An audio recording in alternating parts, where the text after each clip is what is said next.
Sex is really strange.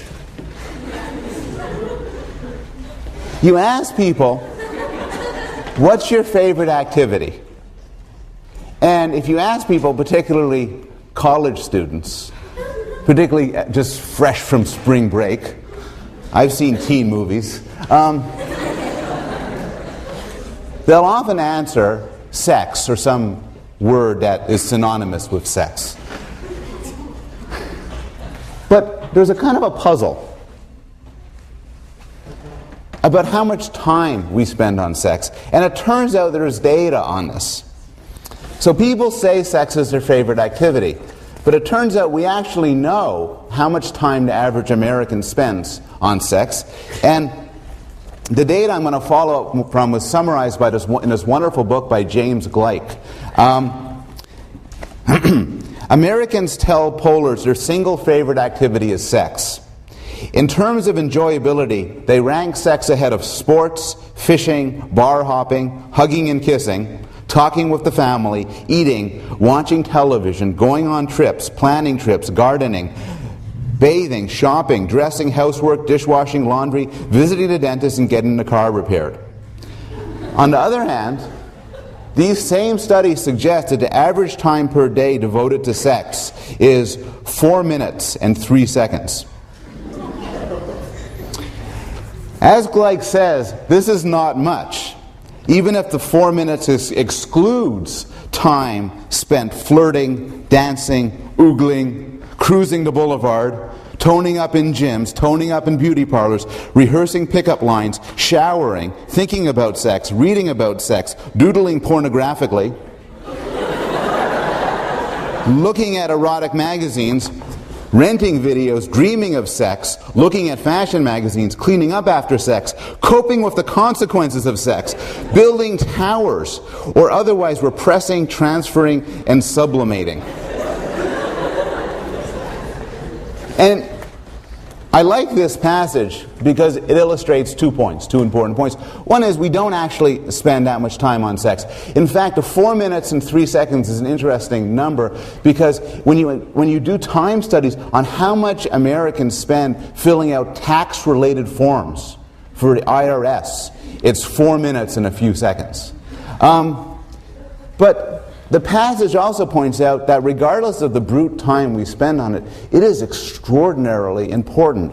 Everything in life follows from it. Marriage, family, children, much of aggression, much of competition, much of art and music and creative pursuits, much of everything follows from it. If we were a creature without sex, everything would be different. And what's interesting is there are creatures without sex. There are creatures that reproduce by cloning. And in fact, this basic fact about people, that we fall roughly into males and females, is an evolutionary mystery. It's not clear why animals that are somewhat large have two sexes.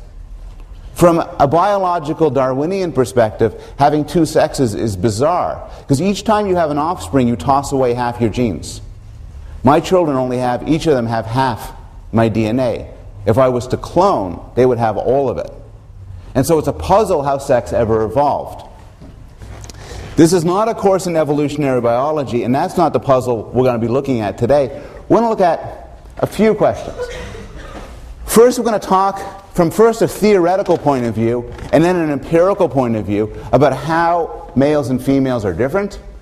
Then we're going to talk about sexual attractiveness, some research about what people find to be sexually attractive, and then we'll talk a very little bit at the end about the origins of sexual preference, why some people are straight, others gay, others bisexual, and others harder to classify.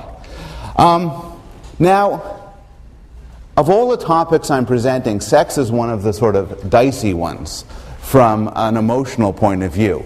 These are difficult issues because sex is, by definition, an intimate part of our lives, and it matters a lot. Moreover, sex is fraught with moral implications. And since I'm talking about this from, at least at the beginning, from a Darwinian evolutionary perspective, I'm obliged to start off by dealing with some of the moral consequences and moral implications. So, for instance, Many biologists, all biologists I would say, will have argued that, that sexual behavior, sexual action, sexual desire is to some extent a biological adaptation existing to spread our genes. From that perspective then, non-procreative sex, including gay sex, sex with birth control, sex by postmenopausal women, does not serve this reproductive goal, and in some sense perhaps is unnatural. And one might argue then, does this mean it's wrong? We'll also be talking about sex differences. Differences between men and women, for instance, in how much you want anonymous sexual encounters. Differences between men and women in social intelligence, in aggression and empathy. And regardless of what you think about these differences, whether you think they're right or wrong or doesn't matter, you'll ask the question, to what extent are they mutable? That is, if they exist through Darwinian natural selection, to what extent can we ever get rid of them? And I want to address those two issues, the issues of morality and inevitability, from the very start. And I want to start off with, for each of them, have a quote by a prominent evolutionary scholar. So the first one is by Steve Pinker in How the Mind Works. And he writes, "Nature does not dictate what we should accept or how we should live our lives. Well into my procreating years, I am so far voluntarily childless, having squandered my biological resources reading and writing, doing research, helping out friends and students, and jogging in circles, ignoring the solemn imperative to spread my genes. By Darwinian standards, I am a horrible mistake, a pathetic loser. But I am happy to be that way, and if my genes don't like it, they can go jump in the lake." Pinker's point, I think, is a reasonable one. It is true that certain things we do exist to serve the dictates of natural selection, but that doesn't make them right. If you think that something is only right if it leads to the generation of more genes, if it leads to reproduction, then you're not going to think very much about birth control. You're not going to think very much about any sort of non-procreative sex. On the other hand, if you think something's wrong, if it's unnatural, you're not going to think much about flying in a plane, or refrigerating food, or surviving a severe infection. More generally, our bodies and brains have evolved for reproductive success, but we can use these brains to choose our own destinies. Nothing moral necessarily follows from the facts of biology. That's all I'm going to say about morality, but I want you to keep it in mind when we discuss different claims about what's evolved and what hasn't. What about inevitability? Here I want to turn to Richard Dawkins. Richard Dawkins writes, "If a child has had bad teaching in mathematics, it is accepted that resulting deficiency can be remedied by extra good teaching in the following year. But any suggestion that the child's deficiency might have a genetic origin is likely to be greeted with something approaching despair. If it's in the genes, it is determined, and nothing can be done about it." This is pernicious nonsense on an almost astrological scale. Genetic causes and environmental causes are in principle no different from each other. Some may be hard to reverse, others may be easy. What did genes do to deserve their sinister juggernaut-like reputation? Why are genes thought to be so much more fixed and inescapable in their effects than television, nuns, or books? I like the nuns. And the point here is, what causes something is logically separate from what can reverse it. And you could think of clear cases where something is plainly genetic, but is fairly easily reversed, and where something is cultural and is very difficult to reverse. Here's an example. My eyesight is quite poor. The reason why my eyesight is quite poor is not due to the patriarchy, television, culture, or the man. Rather, my eyesight is quite poor due to the crappy genes Mom and Dad gave me. It is genetically determined, if anything is. It is also fairly easy to fix. There are these machines where they put panes of glass in front of your eyes and help you to see better. More advanced machines, known as contact lenses, actually stick the thing into your eyes, and at the cost of occasional infections, you become to see better. It is biologically caused, but fairly easy to fix. On the other hand, take an example of society's treatment of the obese. It turns out, we'll get to this a little bit when we talk about sexual attractiveness, how thin somebody is or how fat they are, what you think of that is actually not particularly hardwired. It varies a lot from culture to culture. But once it's in a culture, it is almost impossible to shake. So the point there is just that genetic does not mean inevitable. And cultural does not mean easy to fix. Okay, that's general background. Let's start with basic sex ed. What's the difference between males and females? Well, don't even think penis and vagina. There's a lot of animals that have neither one. And the difference actually runs deeper. By definition, when biologists talk about this, animals that are males have a little sex cell, which carries genes and nothing else, sperm cells. Animals that are females have a big sex cell, which has genes, but also food and a protective cover and all sorts of other stuff. Typically, the little sex cell is much littler than the big sex cell. This is the only erotic picture I'm going to show you today. It's a bunch of these little sperm circling around the egg. It's romantic. But this raises a puzzle. I just described male and female roughly in terms of a size difference. Males are the smaller sex cells, females are the bigger. Why is it then that for so many animals, males are the bigger ones physically and the more aggressive ones? This has been a puzzle that has occupied scientists for a long, long time, and there is now a pretty clear answer to it. And the answer goes like this. It is based on an idea by Robert Trivers called parental investment. And what parental investment is defined here as any investment that's going to increase the offspring's chance of survival at the cost of the parent's ability to invest in other offspring. So, for example, suppose an animal could create an offspring by blinking an eye, and then the offspring would run off. That would be extremely little investment. Suppose another animal had to work for 10 years, and during those 10 years could not create another offspring. That would be a huge investment. Trivers points out that within a species, females typically have a much higher parental investment than males. Because females have these big sex cells, they typically incubate them internally. They carry them. If they're eggs, they might have to sit on them. And hence, each potential child is a huge cost. For males, which have the small sex cell, you don't have the same thing. For males, it might just be a few moments of copulation. And that's it. If you could ask yourself, for humans, each one of you in the room, what is the minimum effort you can do to create a child that has half your genes? And it's apparent that the male investment, on average, is lower than the female investment. Males can choose, or might do better off in some circumstances, by putting a lot of investment in their offspring. But females don't have a choice. Females, barring technological advance, have a huge investment into any offspring. Not investment in the sense of hard work and effort, though there's that too. Investment in the sense that when you're pregnant with one offspring, you can't have another. What this does is it has ramifications that percolate upwards. So it leads to different psychologies.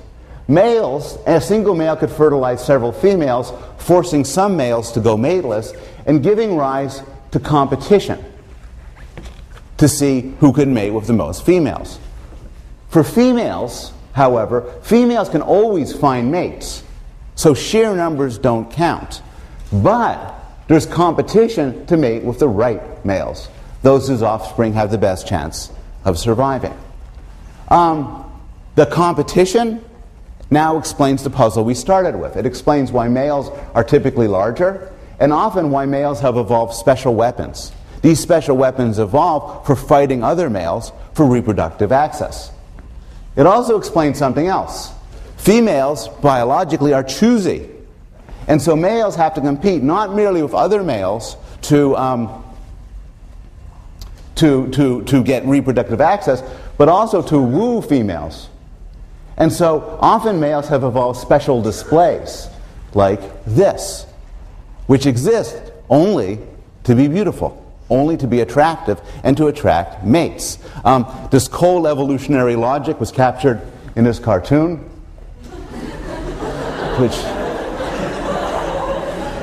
which really does sum up 100 years of mate selection research. The logic goes like this then.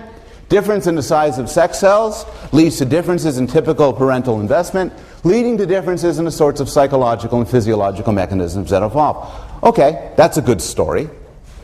What sort of evidence is there for it? Well, it turns out this could explain some otherwise surprising things. For instance, there are some cases where the parental investment is switched. Some cases where it turns out where the males end up with more investment than the females.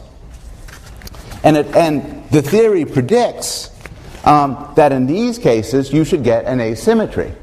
So in cases like pipefish, for instance, the male takes the eggs into a pouch and plugs them into his bloodstream. The females shoot off. They have less of an investment than the males.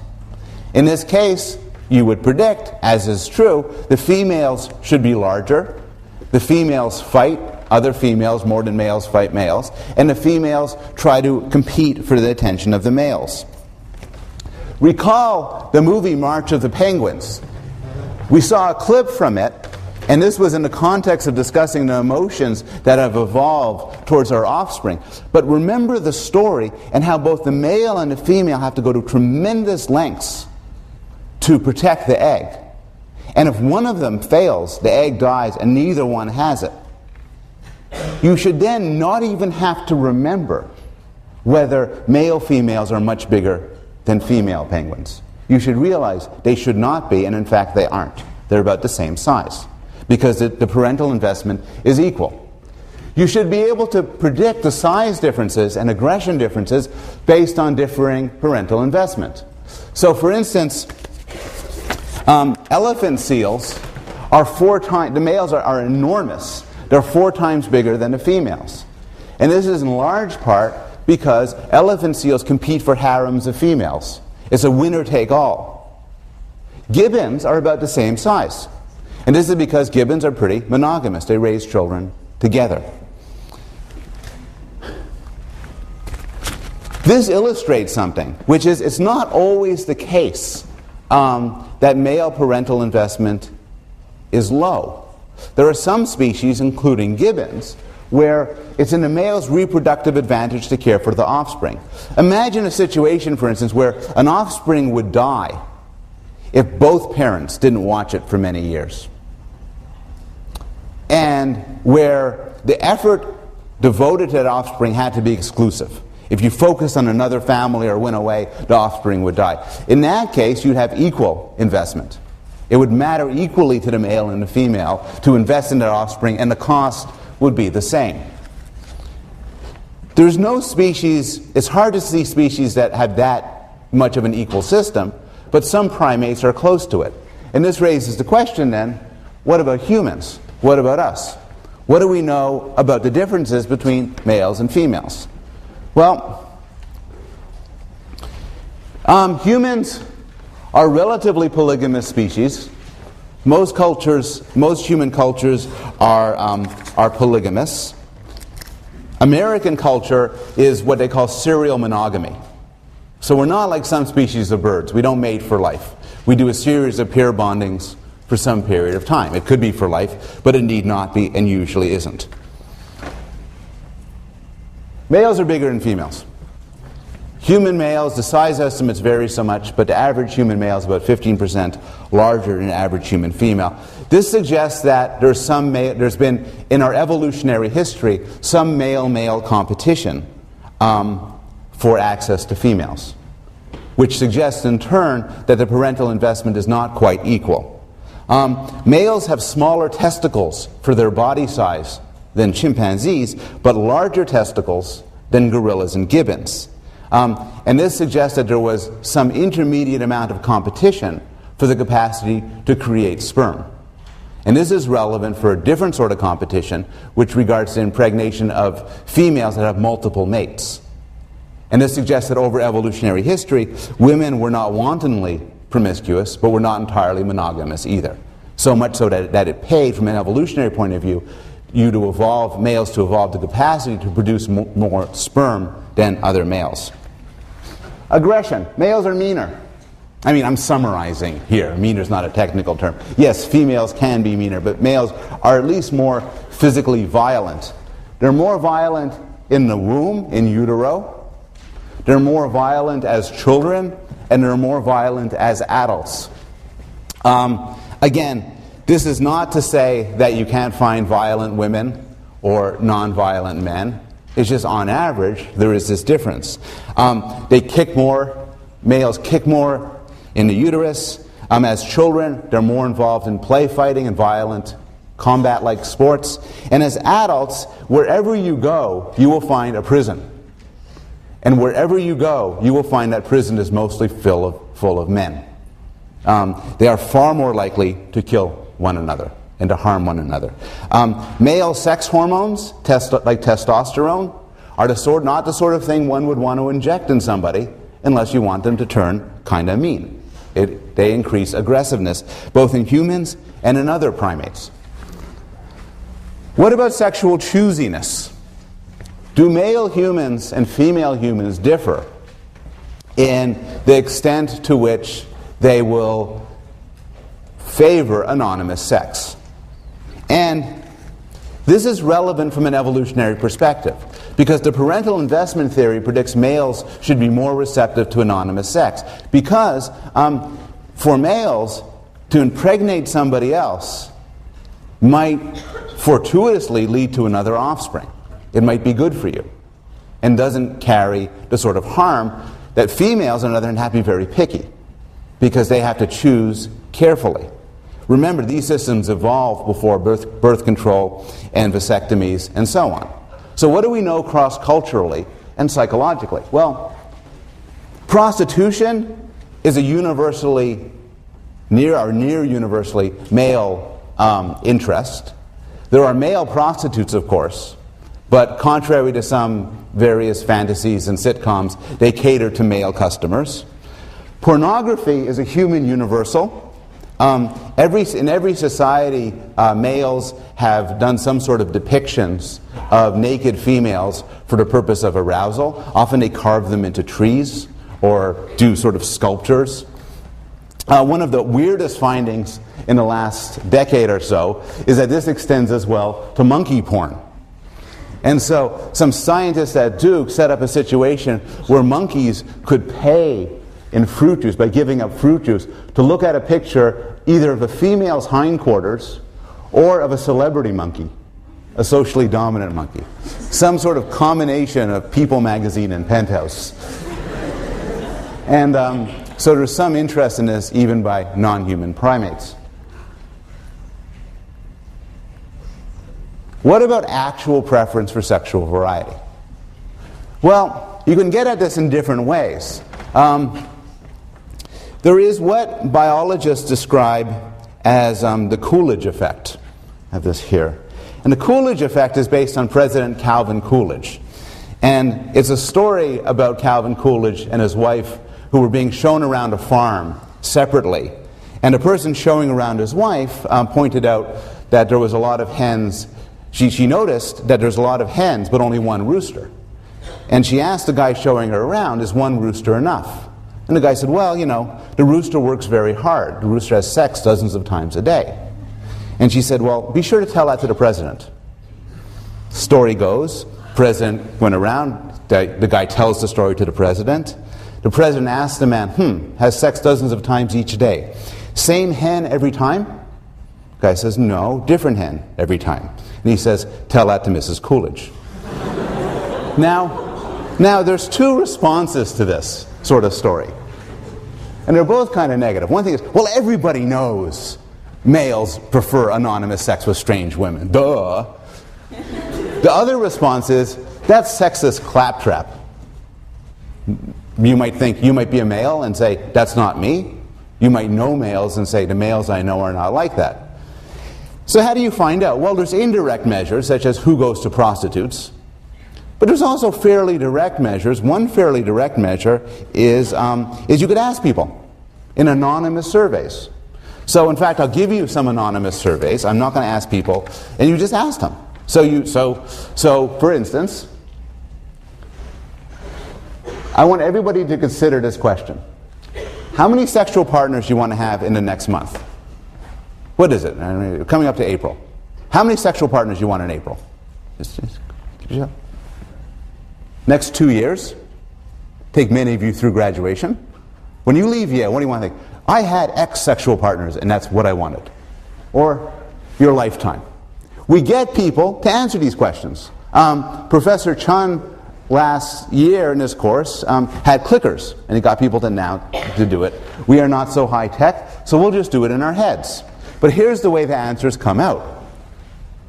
Women say less than one in next month. That doesn't mean they want less than one. That means many of them say 0. Some say 1, so on. 1, 4 to 5. Men, 2, 8, 18. You can ask other questions from this population. So you could ask, would you have sex with a desirable partner you have known, so somebody really desirable, for a year? Women say yes. 6 months, unsure. Week or less, no. Men say yes. And with men, you could get a majority going down to 5 minutes. This is all Q&A, pen and pencil sort of things. Some brave scientists have actually done experiments. And in one experiment, somebody, this is the sort of thing which you probably wouldn't do nowadays. This work has been done 10 years ago, where they have an incredibly attractive man, an incredibly attractive woman, and they approach people on campus. They're not from campus, they're actors brought in, and they go to strangers, and they say, I've been noticing you around campus, I find you very attractive. Would you go out with me tonight? Would you come over to my apartment tonight? Would you go to bed with me tonight? The experiment you wouldn't think anybody would have done has been done, and women, about a very attractive man, over half of the women approached, say, yeah, I will. Very few agree to this, and nobody agrees to this. For men, the data are like this. They go up to there, and then they go up to there.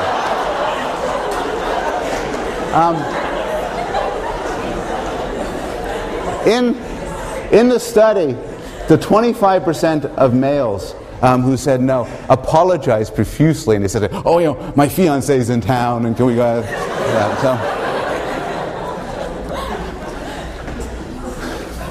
What about behavior? Well, if we're interested in sex differences, you can't actually figure out what people want, male-female differences, by looking simply at the average number of times people have sex. Because if male and females have different priorities, then heterosexual sex is a compromise between two groups of people with competing interests. What's a more clear reflection then is gay sex between two women or between two men. Because then you get a pure reflection of sexual desire. Now the data here tend to be very messy. Again, there are survey studies. But by and large, every study done tends to find a difference in the expected direction, which is that lesbians tend to be much more monogamous than gay men. Some studies prior to AIDS, this is many years ago, found gay men to be extremely promiscuous, often having over 100 or over 1,000 partners. You wouldn't find this sort of promiscuity in females.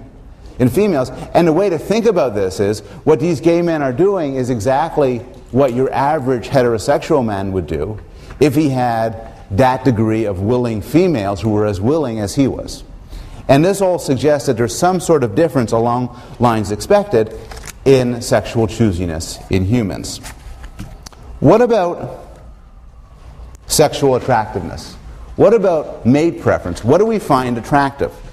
Well, unlike the choosiness studies, here we actually have some pretty good cross-cultural data.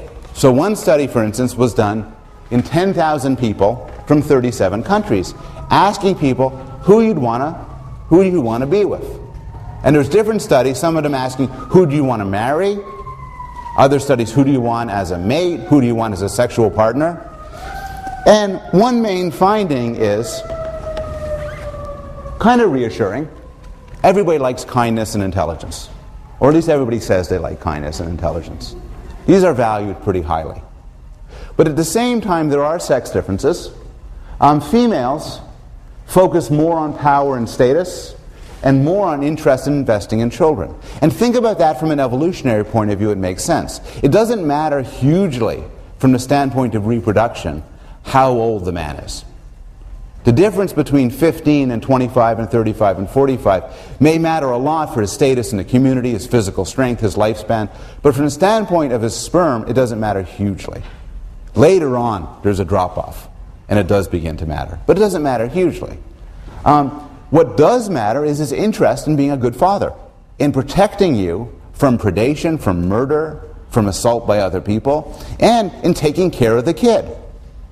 Women's brains are wired up to find males with those properties. Similarly, males focus a little bit differently. They're more interested in all of these things, but also in the ability to have children.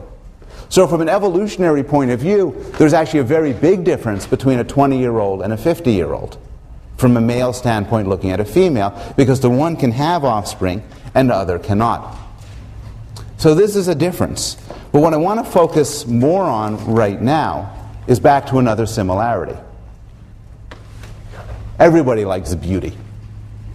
And I want to devote a little bit of this lecture to talking about physical beauty. Physical beauty, as these beautiful people say, is a curse. So she's like a big model, a supermodel, maybe even a supermodel, points out the arbitrariness of finding her devastatingly beautiful. Famous actor points out how frustrating it is that people only ignore his accomplishments and focus merely on his physical beauty. This is very frustrating. So what is beauty? What does this mean when we say we find, yeah, they really are very attractive people. What is it about that that makes you look and say, yeah, that makes sense? Well, we kind of know the answer. We know some universals. Beauty seems to signal two things. Beauty seems to signal youth. I mean, not preschool youth, but youth like sexually mature, but young. And so the cues we find beautiful are cues to that. Large eyes, full lips, smooth, tight skin. Beauty signals something else. Beauty is a marker for health. And so what we find beautiful, things like the absence of deformities, clear eyes, unblemished skin, intact teeth, it's very big, and an average face. Now that last part might seem a little bit strange. What would be so good about an average face? And there's different answers to that, but one answer is an average face on average should be considered attractive because any sort of deformities are variations from the average. And if you average every face together, you get a face where nothing bad has happened to it. There's no distortions, there's no deviations. As one gets older, the face gets less symmetrical, and so on. Averageness seems to factor out all the bad things that could happen. Good theory. How do we know it's true? Well, there's a photo roster that I have access to for this class, so I can look at each of your pictures. And I will make you a bet about who has the most beautiful face in this course. The bet is it would be all of you. Aww. Wouldn't it be funny if I shouted out somebody's name? Yeah.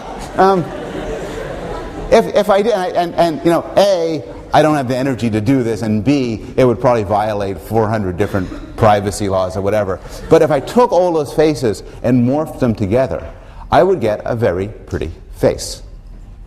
And how do we know this? Well, people have done this. They've done it with, so look at the faces from here to here. And if you are like most people, you see as they're going to the right, they're looking better and better and better. It's subtle. But it's actually not so subtle that babies don't notice it. The same researchers who constructed these faces, these average Caucasian faces, male and female, have shown these faces to babies and find that babies prefer to look at average faces, suggesting that our preference for averaging is not the product of culture, but rather is to some extent hardwired. These two people don't exist. They're computer composites. They're a heavily averaged male face and a heavily averaged female face, both from a Caucasian data sample. They don't look bad, right? They're good faces. They don't cheat. So the hair, for instance, is identical. So you can't use hair cues. But they're pretty attractive. But the story of attractiveness does not end there. How do you get a better than average face? What can you do to these faces, these average faces, and make them look even better? Well, I'll have a vote. Who's prettier? Who says the one on the right? Who says the one on the left? Left is average face. And there might be variation in this class. There are definitely variations in what people favor. This is a feminized version of the average face, where certain prototype features were made more feminine than average to cue this as more of a sexual object. This is more complicated.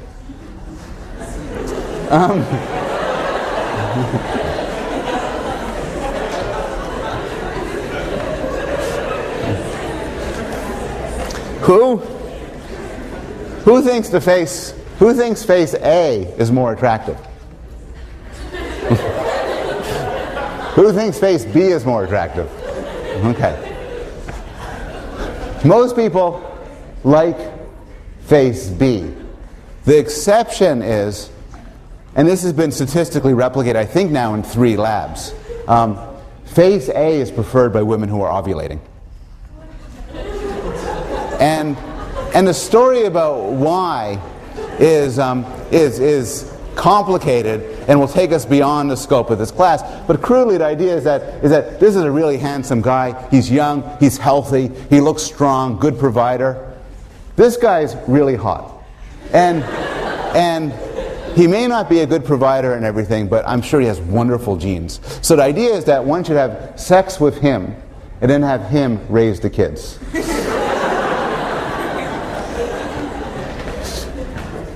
We've talked so far about things, about sex and sexual attractiveness, largely from a biological perspective, looking at universals. And in fact, there are some universals in what men and women have in common and what distinguish men and women.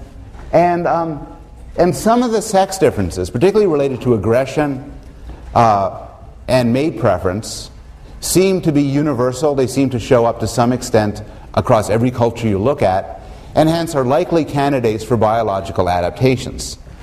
But there are other sex differences that people are aware of where the origins are far less clear.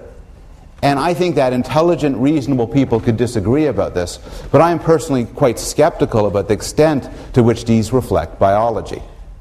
I'll mention them to capture the debate. But the thing to keep in mind here is that biology, natural selection, is one reason why the men in this class might differ from the women in this class.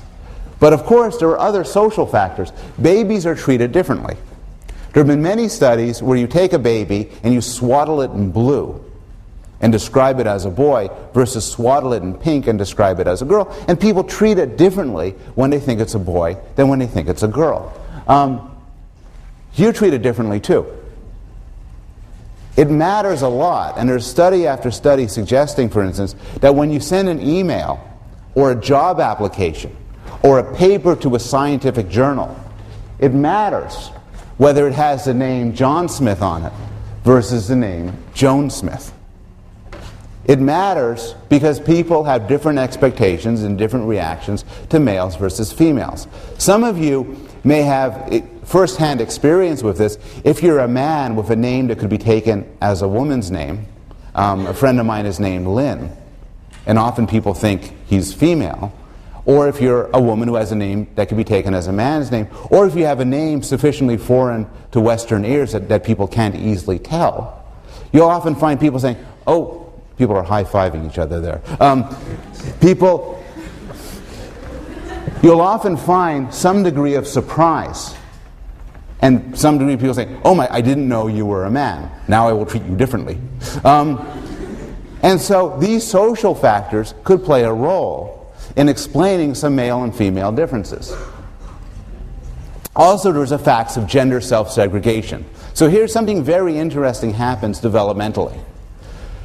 Males segregate with other males. Females segregate with other females.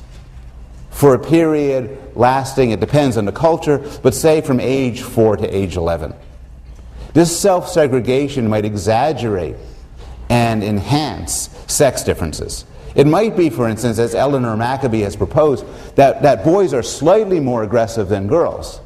But then boys go into groups of boys, and that enhances and exaggerates their aggression, while the girls' non-aggressive behavior is enhanced and exaggerated in different ways by them falling into girls' groups.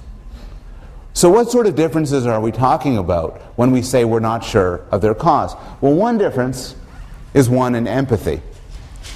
So Simon Baron-Cohen wrote a wonderful book called The Essential Difference, where he argues that men are by nature less empathetic, women are by nature more empathetic, and that this is a core sex difference. So what do you know? Well, what's the source for this? One thing is men are more violent. Simon Baron-Cohen describes violence as the ultimate act, murder as the ultimate act of a lack of empathy. There's some relationship between how much testosterone you have in your system and how social you are. More testosterone, less social. Boys tend to be less empathetic than girls. And there's some evidence, though it's not conclusive, that boys do worse than girls on social cognition theory of mind tasks. That's what I have here, though that is quite debated.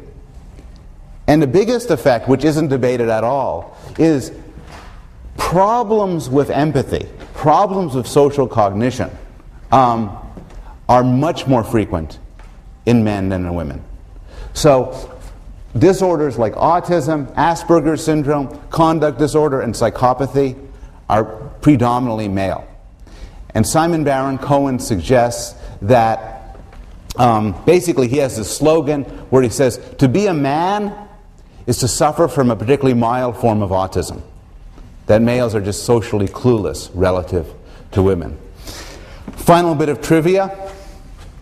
This is Simon Baron-Cohen, who is a very famous developmental psychologist, but his cousin, Sacha Baron-Cohen, is far more famous.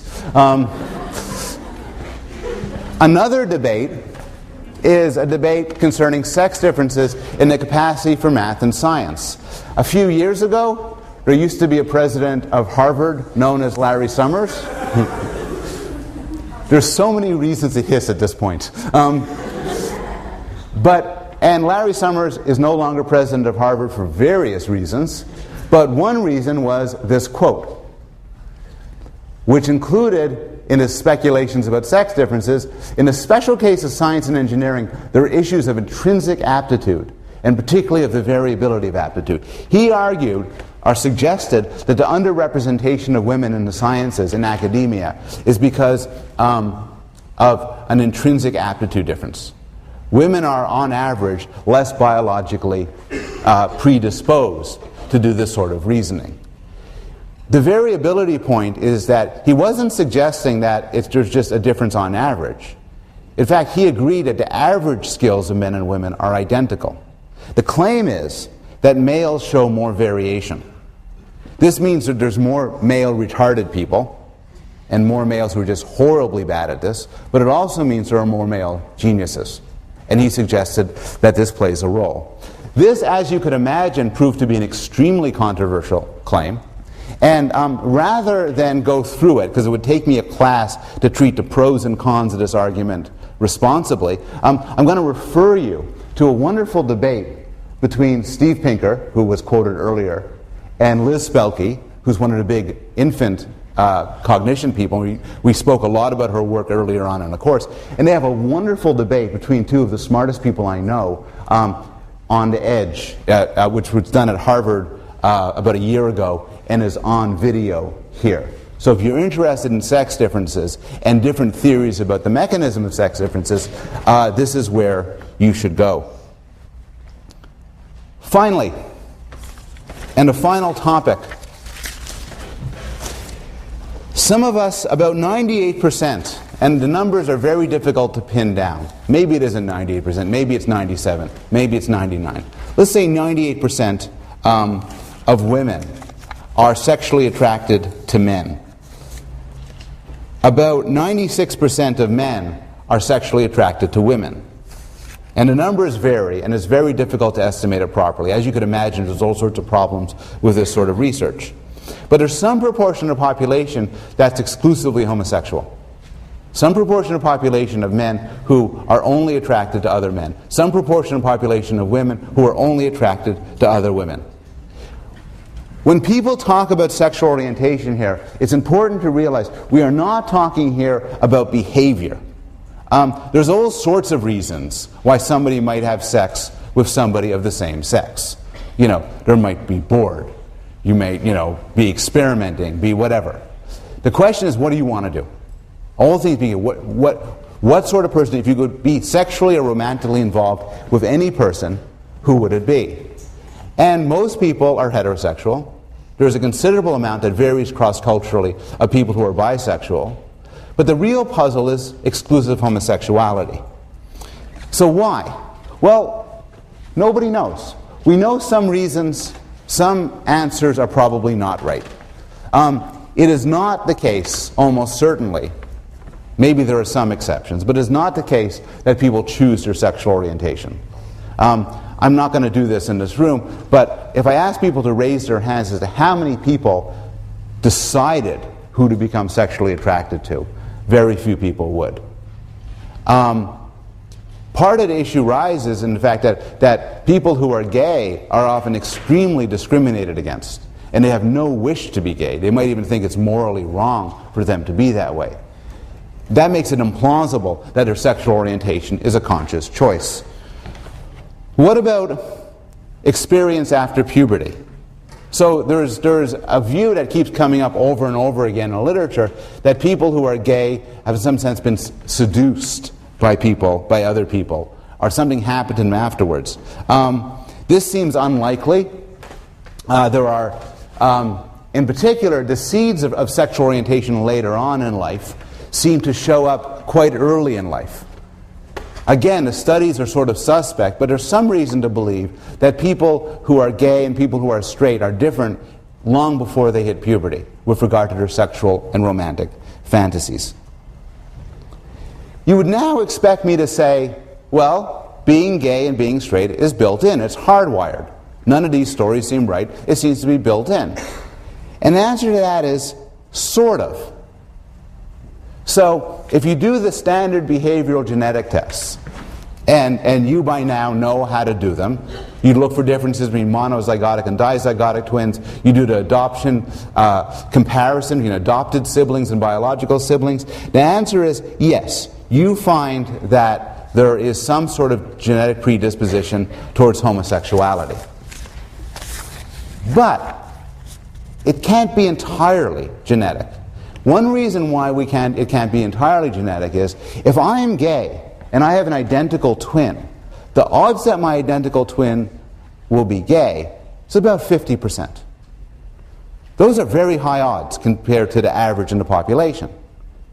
But if it was truly genetic, entirely genetic, what should the number be? 100%. He's my clone.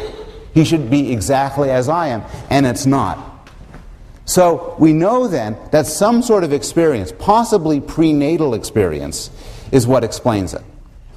Why is it so? I said before this is a huge puzzle. Why is it such a huge puzzle? Well, exclusive homosexuality is an evolutionary mystery. Again, do not think that this carries any moral weight to it. What it does mean, though, is that it doesn't seem to follow as a biological adaptation. The puzzle is not, why is it that some men have sex with men? That's not a big puzzle. Maybe they have sex with men as some sort of recreational thing or pair bonding or whatever. That's not the puzzle. The puzzle is, why are there some men who don't want to have sex with women? Similarly, why are there some women who don't want to have sex with men? From an evolutionary adaptive standpoint, you would think that the genes that give rise to such a behavior would be weeded out. Because creatures with that behavior typically, putting aside modern technology, don't have offspring. And that's what makes it such a puzzle. So, your reading response for this week is solve that puzzle. I know I said early on in the course that reading responses would be really easy and just require you reciting back things. But that proved to be too boring. So just solve this deepest of all puzzles. The thing in brackets at the end is very important. Your account, whatever it is, should bear some relationship to the facts, as discussed in lectures and readings. We have about 5 more minutes. Any questions or thoughts? Yes? Thank you very much. She likes my leather jacket. Any questions or thoughts just like that one? No, yes?